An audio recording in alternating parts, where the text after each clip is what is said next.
बिस्मिल्लाहिर्रहमानिर्रहीम। अस्सलामु अलैकुम वरहमतुल्लाहि वबरकातुहू।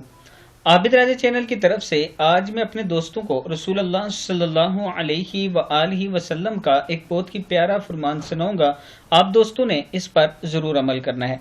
मर्द और औरत के कौन सी तीन चीज़ों पर शैतान का ज़्यादा हमला होता है? नंबर एक, हज़रत इब्न अब्बास रज़ी अल्लाह ताला अन्हु फरमाते हैं, शैतान का मर्द की तीन चीज़ों पर ज़्यादा हमला होता है। इसकी नज़र, दिल, शर्मगाह और औरत की भी तीन चीज़ों पर हमला होता है। इसकी नज़र, दिल, सिरीन पर। किताब का वाला ये मौजूद है, आप देख सकते हैं कि शैतान मर्द की तीन चीज़ों पर हमला करता है, इसकी नज़र पर, इसके दिल पर, शर्मगाह पर, और औरत की भी तीन चीज़ों पर हमला करता है, इसकी नज़र, दिल और सिरीन पर। मैं अपने दोस्तों से गुजारिश करूंगा कि अल्लाह ताला की पनाह मांगा करें शैतान मरदूद से।